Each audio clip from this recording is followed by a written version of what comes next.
exciting. How's the experience been so far for you? It's truly been a phenomenal experience.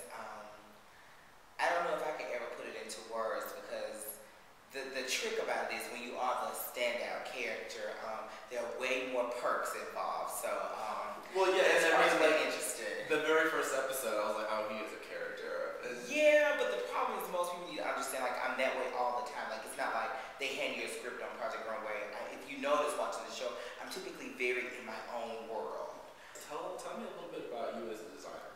Well, obviously, I celebrate evening wear.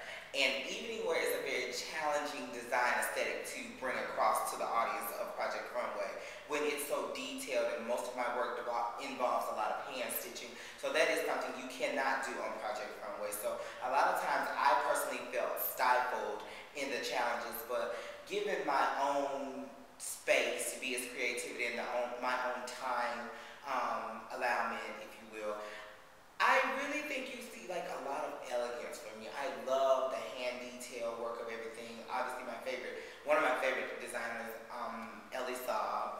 I also enjoy Zuhair Murad, and they are designers who are obviously influenced by East Asian culture and influence. Okay, so being on the show, you know, and working with all these other designers, how has your design aesthetic changed? Have you learned a lot from the other designers? Or has it really been more about, ooh, I'm never going to do that? Well, Mr. Ziegler, I would have to say that most people go to Project Runway knowing who they are as designers. Because of Project Runway, I find out who I am as a designer. Can you do a Tim Gunn impression?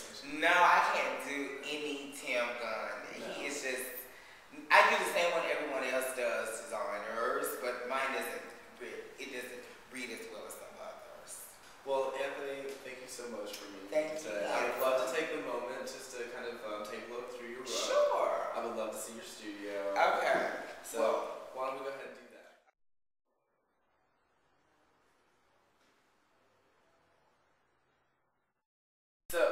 So here we are in the foyer. The first thing we see is a gown. Tell me about the gown. Okay, so this is the dress that I'm working with on promgirl.com.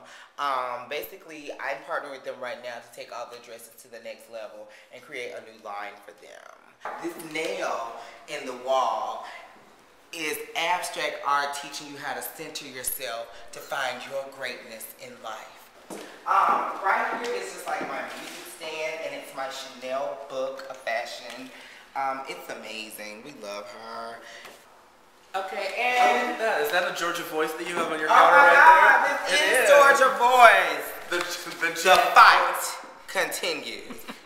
So, this is our beautiful mirror. This is your last check before you go out the door. The client can see themselves. You just stand here, bam, and then you go adjusting. Come on, Justin. We have to adjust. Make sure everything fix that collar.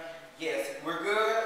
Yeah, I'm good. You look fabulous. I know that's amazing. Yeah. Okay, so this is my workroom. Yes, tell us about the workroom. There's never a workroom that will not look disheveled. These are, believe it or not, these are some of my trinkets from Fashion Week. This was a bracelet that one of my models wore at Fashion Week. And so tell me about these gowns. Okay, these are dresses that I will be blogging about for promgirl.com. And actually, a couple of them that I'm taking to Saks Fifth Avenue in Birmingham. They have a thing where girls who can't afford prom dresses, they get I'm going to take them 3 dresses for free. You know why? Because I'm a giver. So this is my item board. So out of all the things that I've invested in, these expensive sewing machines and the things that I really enjoy, chandeliers, but I cannot get a sewing machine. Can someone donate Anthony a high quality sewing machine? No, not sewing machine. Ironing board. Look, it's jacked. It's really jacked. Seriously, I don't think I've had a new ironing board since Jesus was a baby. So.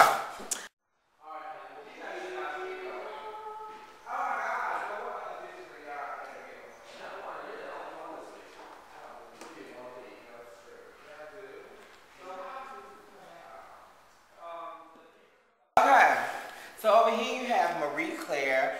Oh my God, who's the pale white lady? She looks familiar. Is this someone that you met by doing the show? Actually, I think she used to watch my kids and clean up my house for me. I'm not sure. We have a thief on duty. A thief on duty. Where'd you get this necklace from? This is what I wore for the interview. We had a thief on duty. I want to thank you so much. Thank it you, was Baba such a pleasure. Boys. Yeah, no, it was such a pleasure. It was so much fun. This is Pop Quiz with Jay-Z and, of course, Anthony Williams. I didn't know I was here with Jay-Z. I'll be your Beyonce. Oh, come on.